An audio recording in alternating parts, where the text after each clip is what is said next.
Welcome everybody. Welcome. My name is Amber. I'm here in Tucson, Arizona. And I want to, first of all, welcome all the new subscribers. It doesn't tell me on YouTube who is subscribed or who's not, but I know it's gone up, and I want to say thank you. For those of you guys that are new as well, I know my videos are random. I know that sometimes they don't make sense. But there are videos that I do with intention. Sometimes it's intended for one person to hear. Sometimes it's meant to get out what I'm feeling, how to express myself, you know, in the only way I know, which right now has been talking to a camera. It's very weird talking to a camera anyway. However, the whole reason why I started this channel in the beginning was my t-shirt and logo says it all. Helping the good people, be the voice for domestic violence. In the center, it has a peace sign with the rainbow colors, representing every organization, every person, religion, it didn't matter. That was the intention of the rainbow colors. And inside it says, ask me how you can help. So, on the topic of domestic violence, I have not only done videos on forgiveness, on codependency, I've done stuff on law of attraction, I've done some random videos just talking about my family and some of the things that I've endured.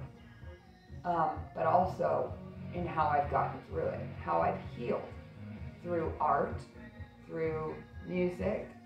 And if you notice, a lot of my videos are music. Well, that's because most of these guys came into my life in 2017.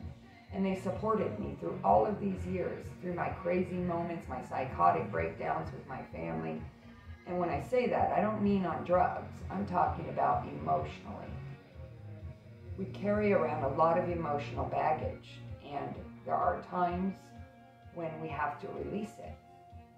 Well, most of the time I wind up hermiting myself inside, locking away myself away from my friends and things that I love to do. And that's not healthy, you know. So this video is going to be short and sweet, but I wanted to talk about domestic violence a little bit more. But before you jump to, well, beaten, I was beaten, I was this, I was that, it's not just that. Domestic violence is a variety of things. Not only can it be physical, but it's emotional, it's mental, psychologically, verbal, you know, it's financially.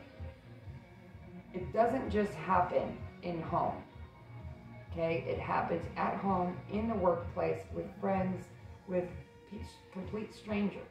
That's why it's domestic. So, I don't know if I told you guys in a previous video that I had started working, right? Well, the job that I started working at was a Speedway outlet. It's kind of similar to Goodwill. And it's a thrift store. It is supportive of the Veterans Association. They say they're Christian-based. And so I went in there, I put my foot down, said I'm ready to work, and I applied myself. Within the first week that I was there, I must have endured not only verbal abuse, psychological abuse, mental abuse. There's just a lot of different areas to go into when it comes to the employment at Speedway Outlet. I did my research on the business itself before I started there, and I read all the reviews. Well, a lot of the reviews were fairly old, and yet every single one of them pretty much matched up to everything that I'm telling you now of what I went through in 1 week. It talked about how rude the management was, how rude the employees were, how they were treated disrespectfully. Some were asked to leave the store even though they weren't doing anything wrong, things like that. So I had an idea of what I was getting involved with. But it wasn't until I started working there that I realized that I placed myself right back in the same situation I was in at Goodwill. At Goodwill, I voluntarily quit too, due to bullying and harassment. and I reported them. Now they understood that. They thanked me for filing a report. They said that basically no one ever reports, so they thanked me for the report. Now when I did that, my hopes were to tell my side of the story and seek some type of resolution or make them more aware of things that are going on behind the scenes. Sometimes the owners and the people that run it don't know what really goes on, so it's great to be a voice for that. I'm still allowed to shop there. I'm still allowed to go in there. I'm still friends with everybody in there, and which is good. So after a week of craziness, watching 5 people not only quit, but also be yelled at and told to leave within the first day of working, I decided that I'd had enough. Here I am fighting for domestic violence, defending people, being a voice all the time. And I couldn't understand why all this was going on. And I prayed and I prayed and I got through every single day like that. And then I came home and I was crying or I was miserable. And I didn't look forward to going to work. There were at least 2 women that I know that were bullied within the first day along with me by other employees. And one of them said, Amber, I can't take it anymore. I can't do it. I'm quitting. And I felt bad, but I still needed to work. I still have to pay my bills, you know. And the day that I wound up walking out, which was December 16th, was the same day that the other employee who had been bullied and harassed for the whole entire week, she just had a baby. She was exhausted already. They've overworked us. And she just had enough. She just walked out. So of course, they're behind schedule, and I was told that I was going to work 7:30 to 4:30. 7:30 to 4, sorry. And there was one day where I walked in and I said, oh, it's 4:20, I've got to go, you know, I forgot to clock out. And the manager looks at me and says, well, you don't leave until I tell you to leave. End of story. We're short-handed. And you are going to stay if I tell you to. And I'm kind of looking at her thinking, well, this sounds like slavery in a way. But I got it, you know, I understood. But sometimes people don't want to take accountability for their part either and wonder why they're short-staffed. And of course, this lady had been there almost 20 years. Some of the other employees have been there at least 4 years or more. And now it all started to make sense. After I walked out, I quit. I came home, I prayed on it some more, and decided that I was just going to write a letter to the owner. There's big signs in the back that says if you have a problem, you can email us. It'll come right directly to us, and nobody else will be able to read it or see it. So if you feel things have been unfair, unjust, whatever, write me. And so I did. Now I'm going to leave the letter that I wrote to the owners of Speedway Outlet in the comment section for you guys to read. But after almost a week, didn't hear a word back, nothing. Not from the owners, not from like, oh, I'm sorry to hear about that. We'll look into it. No, nothing, you know. So today I called to find out how I get my check. And I was told that I am not allowed in the store and that I was to call when I was outside to pick up my check. And instead of the manager coming out, you know, herself to give me the check and for me to sign up on it, she sent the assistant manager and some other lady that works there out to have me sign it. And of course they look at me and they start getting smart with me and tell me that I'm 86 for life and that I can never come back. And I just looked at them and said, I get it.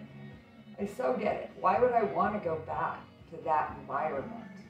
I wouldn't wish that on anybody, man. What I do know is that at least 5 people quit that same week. She calls the manager, the owner, or whatever, and they're like, well, why did they leave? Why did they quit? Well, I don't know.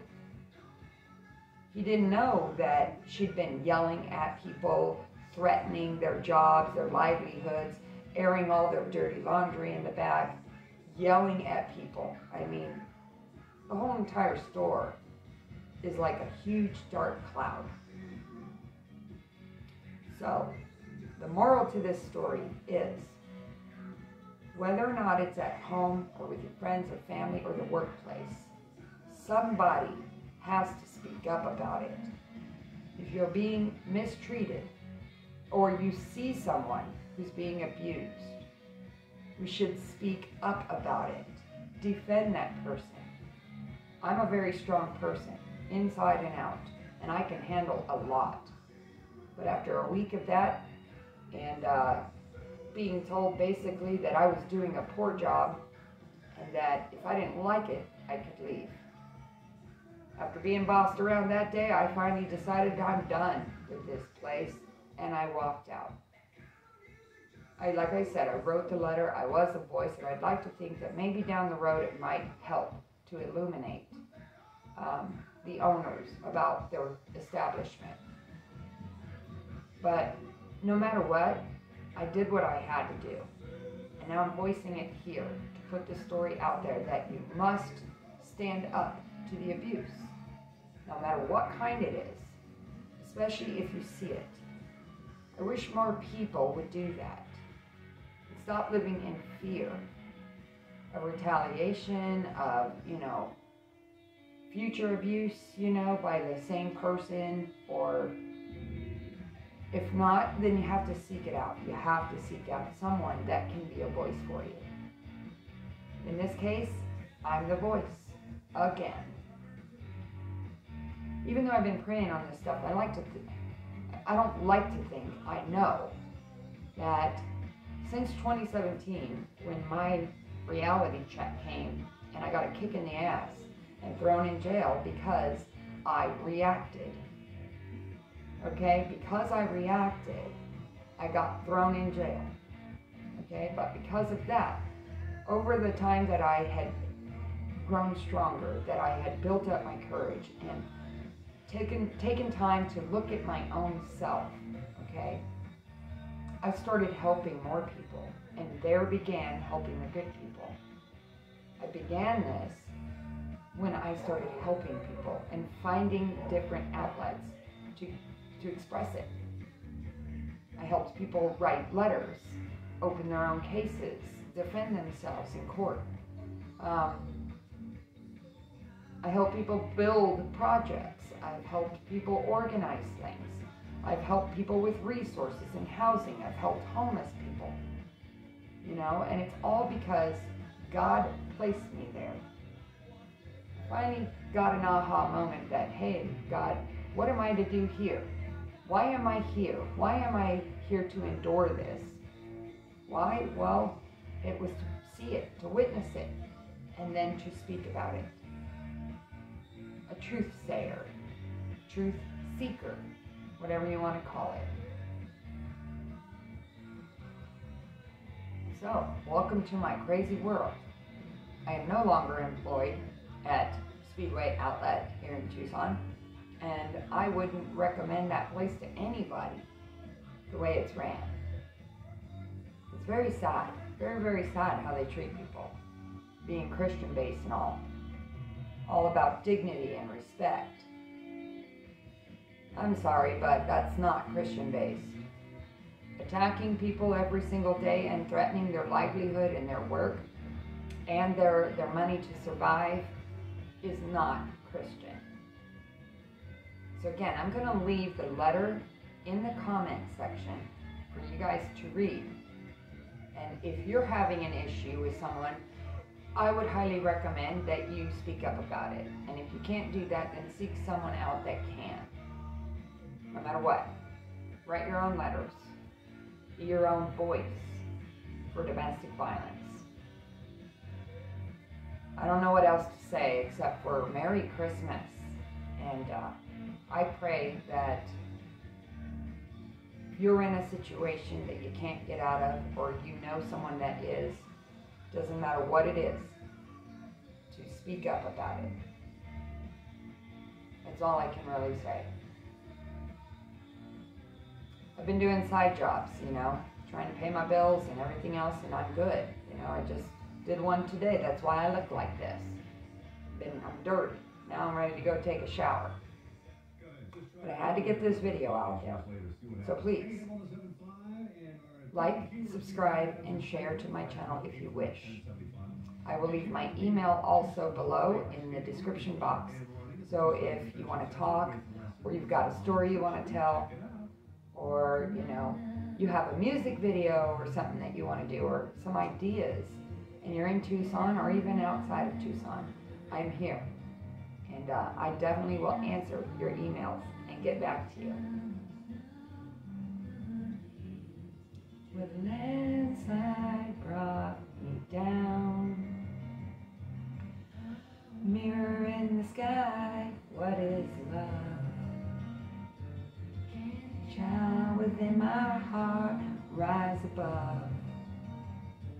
Can I sail through the changing ocean tide and know the seasons of my life? Believe me, my voice is all raspy. I'd see it sound a lot better right now. A great song to end this with. I've been afraid of changing, 'cause I built my life around you. Time makes older, children get older, I'm getting older too. Stay tuned, everybody. I'm Amber Johnson with Helping the Good People. Thank you for watching.